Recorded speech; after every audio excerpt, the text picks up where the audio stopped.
السلام عليكم ورحمة الله وبركاته. ازيكم يا حبايب قلبي؟ عاملين ايه؟ يا رب تكونوا بخير وفي احسن حال. برحب بكم من مطبخ ام انس، يا رب اكون عند حسن ظنكم دايما وعجبكم. وان شاء الله حبايب قلبي وصفاتنا مع بعض مكملين الوصفات الاقتصادية الجميلة السهلة الرائعة اللي ما بتاخدش مننا وقت خالص، وفي ثواني كده بتخطر على بالنا بنعملها.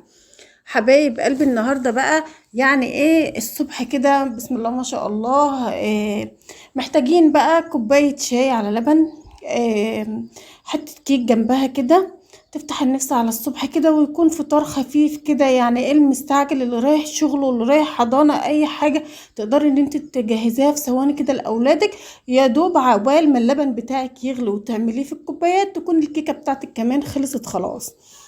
حبايب قلبي تعالوا بقى نشوف المكونات بتاعة الكيكة بتاعتنا الرائعة الجميلة هتكون ايه النهاردة معايا كده. بسم الله ما شاء الله، قمت كده الصبح فحبيت ان انا اعمل حاجة جديدة كده لاولادي، يعني يفطروا بيها حاجة كده بسيطة في ايديهم كده، ومنها كمان تكون مغذية، لان اولادي عندنا بصوا البيض واللبن دوت اعداء ليهم. فحبيت ان انا احطه لهم بقى في وصفة جميلة جدا وسريعة جدا كده، ياكلوها بألف هنا حبايب قلبي. ورب يخليلكم أولادكم ويوفقهم يا رب في حضانتهم مدرستهم في أي مرحلة هم فيهم.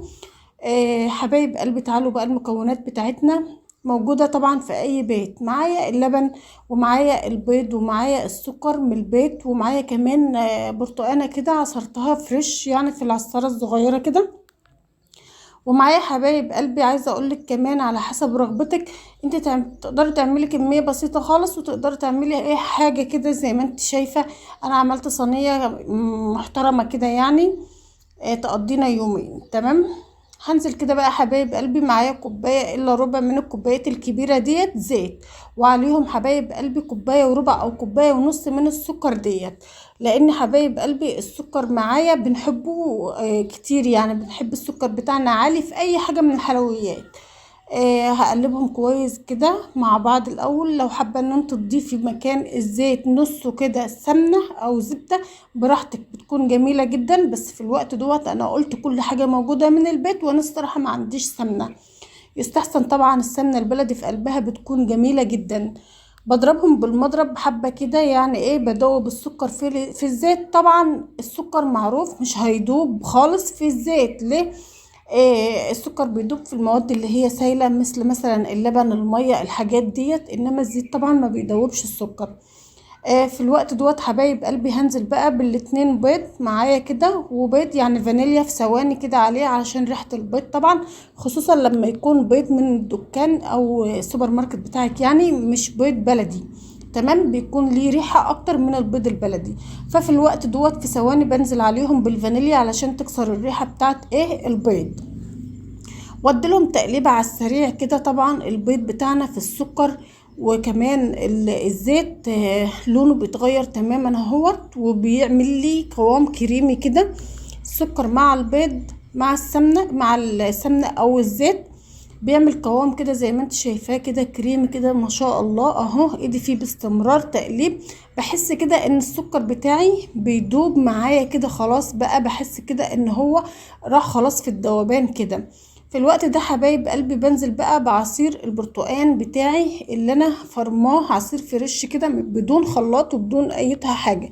عايزة اقولك كمان ان الكيكة بتاعتك دي هتعمليها لو المضرب بتاعك بايظ الكهربائي، تقدري ان انت تعمليها. لو كمان الخلاط بتاعك مش موجود او مش عندك او ما فيش كهرباء او اي حاجة، ما تستنيش الكهرباء تيجي وما تستنيش الحاجات دي كلها، تقدري ان انت تعمليها بالمضرب اليدوي زي ما انت شايفاه كده. بعد ما ضفت البرتقال وضفت عليه كمان رشة من الفروتو اللي بتخلي اللون بتاعنا، بتعزز لي بس اللون بتاعنا كده، بتخليها صفرة كده وجميلة كده. انزل بقى بكوباية الحليب معايا واقلبها تقليبه على السريع برضو كده. في الوقت دوت بقى بحس ان السكر بتاعي ملوش اي اثر خالص، داب خالص معايا حبايب قلبي في البرتقال وكمان الحليب وكمان المواد اللي احنا ضفناها السائله دي، خلاص ذوبت السكر معانا خالص، ما عادش ليه اي اثر. في الوقت دوت حبايب قلبي بضيف بقى معلقه كده صغيره من الخل، بتبيض لي الخليط بتاعي دوت وبتخليه كده، يعني ايه بتعملي الكيكه معاكي برضو بتهشها شويه.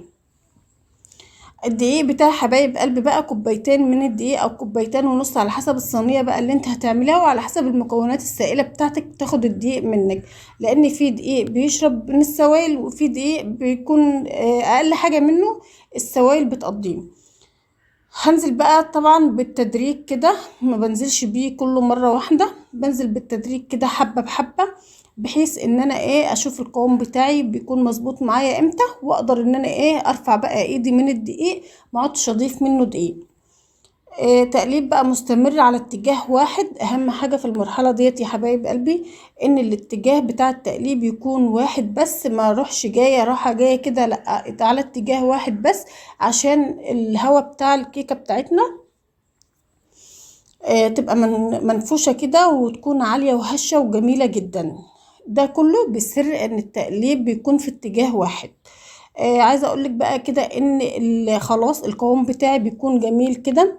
ضفت البيكنج باودر طبعا على الدقيق، ورشة الملح البسيطة زي ما انتوا شايفين معايا اول ما انا نخلت الدقيق. وبكده حبايب قلبي يكون القوام بتاعي يكون جاهز كده ان انا اجهز الصينية بتاعتي بقى، وافضي الخليط بتاعي في قلبها. بالطريقة ديت بدهن بقى دهنة من الزيت في قاع الصينية، او برضو دهنة من السمنة. يستحسن طبعا سمنة البلدي كده، لو جبت حتة كده ودهنت الصينية بتاعتك بيها، والجدران بتاع الصينية كده بقى بيكون طعمها اجمل طبعا.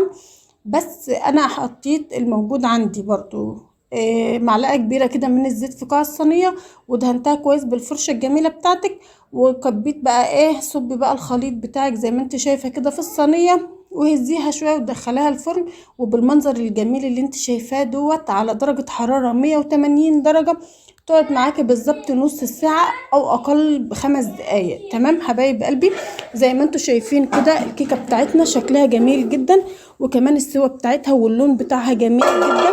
تعالوا بقى حبايب قلبي نختبرها ونشوف قلبها مستوي ولا عامل ايه بالظبط، بسكينة عندك كده بقى او خلة او اي حاجة كده زي ما انت شايفة كده، وبتختبري بقى الكيكة بتاعتك كده. لو السكينة بتاعتك حبيبة قلبي، لو السكينة بتاعتك خرجت معاك نضيفة كده، انت تعرفي بقى ان الكيكة بتاعتك مستوية وزي العسل زي ما انت شايفة كده. تعالوا بقى نشيل منها حتة ونطلعها كده ونشوفها. انا كده طبعا يعني هي لسه سخنة، يستحسن طبعا ان انا اسيبها لما تبرد خالص. تمام، بس انا زي ما قلت لكم انا حبيت ان انا اعمل حاجة لاولادي كده الصبح بدري كده وهم رايحين الحضانة، فحبيت ان انا اعمل لهم حاجة على السريع كده ياكلوا منها وهم ماشيين. تمام، في الوضع دوت بقى قطعتها وهي سخنة طبعا، وطلعت منها للاولاد وهي سخنة. وعايزة اوريلكم كمان